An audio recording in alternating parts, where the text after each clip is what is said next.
Well, ladies and gentlemen, welcome to NXT July 10th, 2019 review. I know I didn't give you guys a review last week. I actually did not watch NXT. I was pretty much tired of watching wrestling because I had a full on fucking weekend of wrestling I was going to be watching at that week. And I got this week also full of fucking wrestling as well. I don't believe I'm going to give you guys the Evolve review for this weekend that's coming up on the WWE Network on for July 13th. I think I'm going to pass up on doing a review. I will catch it, but I don't want to make any coverage on it. It's not really that big of a deal to me, but it seems like a little fun, entertaining event to just check out and watch and see how everything went on it. Pretty much this weekend is going to be consist of AEW's Fight for the Fallen, the Extreme Rules pay-per-view, and the second night of the G1 Climax tournament event that will be happening on Saturday morning, our time, Eastern Standard Time, 5:30 a.m. in the morning, which I think I will go ahead and catch live and in person at 5:30 in the morning and set my alarm clock for 5:30 to just catch this event. And I may go ahead and take a small nap while they do the tag team matches and whatnot before they actually do the tournament, which took about an hour. So I'll probably maybe wake up at 6 o'clock, 6:30 to catch the actual first match of the tournament, so that I don't miss anything on that. If God forbid I do, because I'm so fucking dead tired, I will review it later on that day and actually watch the event later. Um, so I got a busy weekend ahead of me again. I also found out that ROH has Manhattan Mayhem on July 20th on the Ring of Honor streaming service for Honor Club. So I will be catching that next weekend next weekend on July 20th and give you guys a review on that event. So you guys are going to be loaded with different events I'm going to be providing and just giving you my overall opinion and feel of how I felt about the show. This show personally was an okay show, definitely a solid NXT show. I liked the Jordan Miles versus Boya match, which was the continuation of the first round. It seems like they're having one match per week for the tournament. Um, and Jordan Miles, aka ACH, awesome fucking match he provided us in the second portion of this night, being the second match on the card. There was 3 matches included in this total event, and Jordan Miles went ahead and gave us a hell of a match with this guy named Boa, which I never heard of, but I like his fighting style. He has Muay Thai skills. He's actually a professional fighter in Muay Thai at one point in his career. So him utilizing and implementing the Muay Thai fighting skills that he learned into this matchup was pretty damn cool. He had him around the neck and kneed him in the gut several times, which I thought was pretty cool and very realistic. Um, so it looked kind of deadly, but I mean, granted, he was just acting out the move, trying to make it look as believable as possible without hurting his opponent. Um, Jordan Miles did pick up the victory here and got the win. This matchup, I give it a 4 out of 5 stars. Definitely an outstanding performance by Jordan Miles. And the opening matchup was Damian Priest. Damian Priest, he pretty much had a squash match with this young kid who's probably just a jobber, getting his right to be even performing in NXT and WWE. Probably performs in the Performance Center, trying to earn his way up into the main roster of NXT themselves. So, Damian Priest once again shining his skills, showing off how fucking dominating he is, and NXT doing an outstanding job making him as believable and as intimidating as possible. So great job by them. Oi Shirai started off the show with a less than 5 minute promo. Actually, less than 3 minutes, to be honest with you. And she says she doesn't feel like she doesn't need friends anymore, and nor does she need to explain herself to anybody else. At least that's what I thought she said at the end of her promo. Because her accent's so thick, it was kind of hard to tell, but I do believe she just said she didn't have to explain herself to any of the fans. She pretty much at that point just slammed the microphone on the ground and walked up the ramp and out the arena. Don't particularly like this so much because they don't really give an explanation to why she did what she did.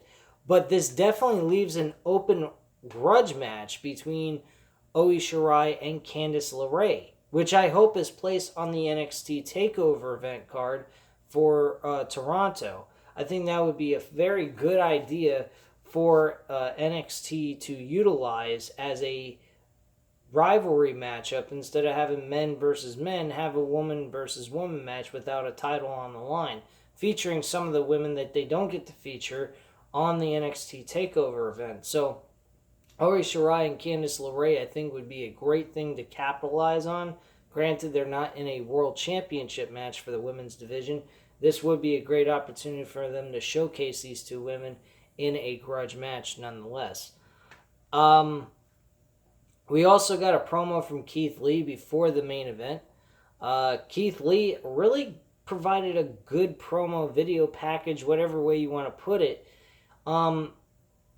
He really states a lot of truth to his character.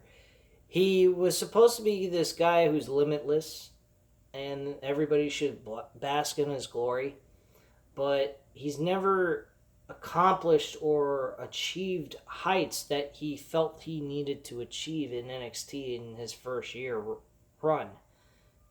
And in this promo, he pretty much states and kind of just gives us the gist that year 2 has to be a good year for Keith Lee, especially with him in the middle of 2019. He needs to make an impact. And I hope they move forward with this because based on his overall look, I like the way he looks. I just don't see anything that they're doing with him that will help him get over, in my eyes, as a character. I don't think they've done enough to do what they need to do to get him where he should be. Because I honestly feel he needs to be in the same realm as Matt Riddle. Because Matt Riddle and him have competed in the past with each other on the independent scene. And I would imagine Matt Riddle being as good as he is, performing with a guy with Keith Lee, I don't think Keith Lee would have gotten an opportunity with Matt Riddle if Keith Lee wasn't any good. That's just my personal opinion. So, bottom line, Keith Lee needs to be pushed at some point, given some kind of importance to the show, because quite frankly, he hasn't received any importance at all. He has really not received any importance whatsoever. So this is a great opportunity with a good promo like this to move forward with that and progress with that. The main event was the Tag Team Championship belts on the line with Montez Ford and Angelo Dawkins, the Street Profits, versus Danny Burch and Oney Lorcan in a very decent, entertaining matchup for the tag team titles to finish off the show. The Street Profits, unfortunately, do retain the titles. I love the Street Profits. I'm kind of glad they did retain the titles, but I only wish that Danny Burch and Oney Lorcan would get an opportunity to become the tag team champions, because they are definitely a great tag team. I love the way they perform together.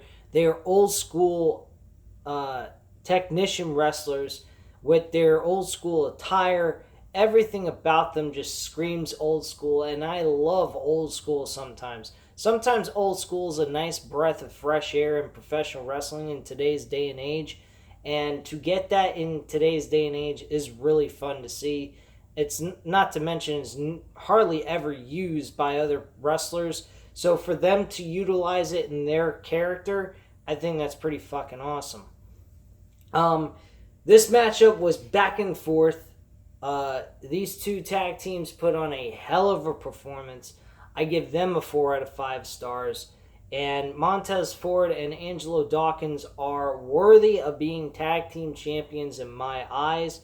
At the end of this matchup, though, the Undisputed Era were eyeing they had their eyes on the titles. And Street Profits noticed them. They were pointing back at them and saying, "Hey, you want some? Come get it." And pretty much you know what's going to happen here. It's going to be the Undisputed Era versus the Street Profits at NXT TakeOver Toronto. And I do believe the Undisputed Era is going to win the tag team titles.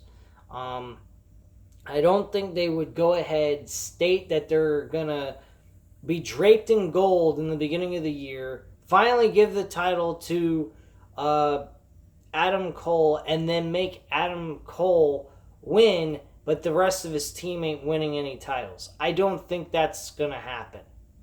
I really believe that the Undisputed Era is going to win the tag team titles. I think Roderick Strong is not going to win the North American Championship from Velveteen Dream. I think that matchup should be a triple threat match, because I do remember a couple of weeks ago, a couple of weeks ago, I said that there was another person that deserves to be in that, and I think that has to do with Tyler Breeze. I think it should be a triple threat match between those three, and that would be a fucking entertaining matchup to see those three competing over the North American Championship. But overall, this show was a pretty solid, entertaining hour. Have no complaints on it. I think it was well worth everybody's time to check out and watch if you haven't already seen it. And what can I say? NXT does provide entertaining wrestling. The problem is, every time you watch them, you know where they're going. They're going straight to hell, going into the main roster. They have not been utilized at all, these NXT guys. Not one fucking NXT performer has been utilized in the way they should be used to be placed in a hierarchy in the WWE main roster. Ricochet, he's doing something. He's got a match with one of the best performers in professional wrestling in today's day and age for the last decade, AJ Styles. For him to get a matchup with AJ Styles at Extreme Rules for the U.S. Championship, with him defending it, I think that's a great deal. Him facing Samoa Joe, him beating Samoa Joe in a great one-on-one match for the U.S. Championship was another great deal. I think Ricochet is probably getting the benefit at any other NXT guy that has ever stepped foot on the WWE main roster. He is just freaking killing it on WWE's main roster, despite the fact that his entrance is fucking gay as shit. There's no doubt about it. With fucking little sound effects when he's getting to the ring or when he initially starts. He doesn't have the laser beams around him in a circle with it just shining on him anymore. It looks pathetic. I mean, but at the end of the day, he makes it work no matter what. And that's what's great about Ricochet. And I think that's awesome. And the number one thing that they do with him that I think is fantastic, I don't know if he's talking a lot and shooting off a lot of promos with AJ Styles leading up to this Extreme Rules match, nor do I know what he did with Samoa Joe over the microphone, if he did any mic work with him. But if they're not using him to talk so much, I think that's the smartest thing they can do. This guy doesn't need to talk. All he needs to do is perform in that ring, and he does all the talking for you. He shows you what he's trying to say in that ring by kicking their ass, whoever it may be. That, I am very happy for Ricochet. I'm happy for what he is doing in WWE's main roster, because God knows Aleister Black sure as hell ain't doing fucking shit except sitting in a freaking locker room shooting off stupid ass promos, and now finally gonna face Cesaro at Extreme Rules. Out of all the people, Cesaro is the guy you want to pick the poor son of a bitch is going to have to lose to Aleister Black. You can't make Aleister Black lose to him. So Cesaro is going to eat another loss doing absolutely nothing. What a fucking joke. Anyway, that's just my little rant on WWE main roster. This show, though, NXT for July 10th of 2019, was a outstanding show. Very well worth your time for an hour. And hit the like button if you like this video. Leave a comment down below if you whatever you'd like to say, and I'll get back to you on that. And hit the subscribe button if you're not already subscribed to this channel. And I thank you very much for watching, and have a great night, guys. Bye.